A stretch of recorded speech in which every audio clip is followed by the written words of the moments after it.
come on, the one that everyone links you to, John Leslie. Oh, John Leslie. Oh, John Leslie is again, it's a hideous misrepresentation in many ways. The truth is, I did say his name. I didn't know I'd said it at the time. Yeah. There's recordings of that demonstrate it. But he was exonerated, though, wasn't he? Well, more to the point, my ex-wife was his PR at the time. Right. And we had just spent, not Mr. Leslie, but various people working for John Leslie had just brainstormed with me the night before on how we might help John. So I was working very much on John's behalf. This went really well. It went horribly askew because, of course, I knew the name because we were fully talking about it. And then Piers Morgan, which is probably the moment that me and him properly fell out. Really, was he phoned me up as I was walking home. I might have a smiley face, but I took that one really badly. I mean, I knew how badly John was coping. And I knew that I had just made his life intolerable forever, regardless of the rights or wrongs of it. It was just the most unprofessional thing I've ever done. I walked back, phone rings, it's Piers, and I'm thinking, I told Piers just what I've told you now, thinking, at least he'll be able to put it out there, or allude to the fact that I was actually working quietly on his bar. He knew he'd done it. That's what Piers' thing about me. He knew he'd done it. He'd done it deliberately to help them get the story out. I mean, the absolute polar opposite of what I said to him. Wow. And I've had to live with that ever since, although it's not half as bad as what John Leslie's had to live with ever since. No. Yeah, it's kind of followed him around a bit, hasn't it? Well, people don't let it forget. There's certain things that Fleet Street will be all too ready to forget and brush under the carpet. COVID mishaps, money going awry. Yeah, for sure. But if they can find somebody that they can give, whose life they feel they can destroy, it's a peculiarly British scent to it. It hasn't changed, actually. And John and I were talking about this not long ago because the guy I'm going to mention now is in recovery. And it's a common thread, the witch hunt. Now, whether he's guilty or innocent, it's not what I'm referring to. But Russell Brand was a very similar figure just very recently where we pursued him like you wouldn't believe. Hang the witch, I have no sway either way of knowing what went on. It's not my business, but it's remarkable how we've moved on and dropped the ball. And now, well, it's because it's in the moment subject to a legal investigation by two police forces, so people are being very careful about saying anything. Either the police are saying they don't want you to prejudice any investigation, and then there's also the possibility, should the investigations amount to nothing, that some kind of libel might be committed. I get it. As one professional to another, I'll give Brand a swerve for now. But in terms of the witch hunt vibe, that still remains, doesn't it? Well, you see, trial by media is the inverse of great journalism and expose. So if it was to transpire that a celebrity, for example, Harvey Weinstein was a serial sexual predator, then that's exposed to that, and that's brilliant journalism. But when they get it wrong, it's trial by media. So I think what we have to make sure, I mean, that the amount of research that seems to have gone into some of these stories when it's TV and radio stations working together, and that's powerful research that the ordinary person can't do. And one of the things I am aware of, and this is in no reference to any of the names you've mentioned, but powerful people use the law, their wealth, their power, their media contacts to often brutally suppress the people they've done over. So it's sometimes trial by media is necessary. The examples we've discussed so far, I'm not so sure.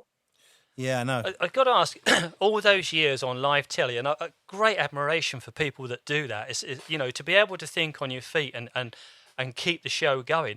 Has there been any times, and maybe not those examples that Nick said, you thought to yourself, do you know what, Matthew, I shouldn't have said that? Well, it's mainly about the things I don't really say. It's look, when I'm out with my friends, the conversations I have are far more frank, interesting, provocative, not necessarily truthful, but they're more of all of those things than television. And I was being encouraged by everybody to be myself. So it was like, but at the same time, they were relying on me having a degree of nous to think, well, there are limits. I was going to, because have you ever sort of said something and you thought in your head, maybe I shouldn't have said that. However, I'm not going to back down. I'm just going to carry on. Okay, so and this is it sounds so trivial, but I upset pom-pom girls What? and boys. You swine.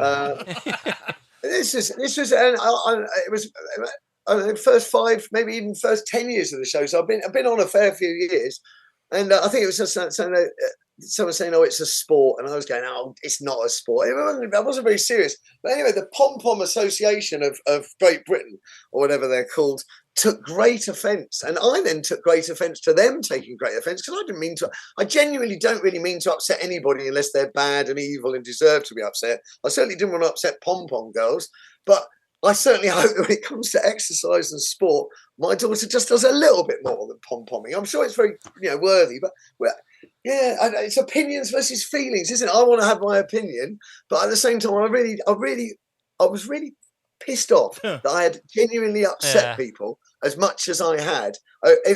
And so you're asking me, John, I'd still do it again. I'd still do it again. Yep. And they'd probably still be upset. The only difference now is I'd learn not to take it so personally myself. You'd have pom-pom girls around your house shouting and chanting at you, wouldn't they? Matthew Wright. Kidnapping your daughter. Yeah, kidnapping your daughter and exposing her to the raw deal. I tell you, this is how you pom-pom in front of your dad. Moving on. On the subject of that kind of powerful people and news, I wrote down a few things which are kind of excuse me, which are really current and what has been going on in the news, sort of in the last year or two. And I've written down fake news. And I've written down people don't know what to believe and the manipulation.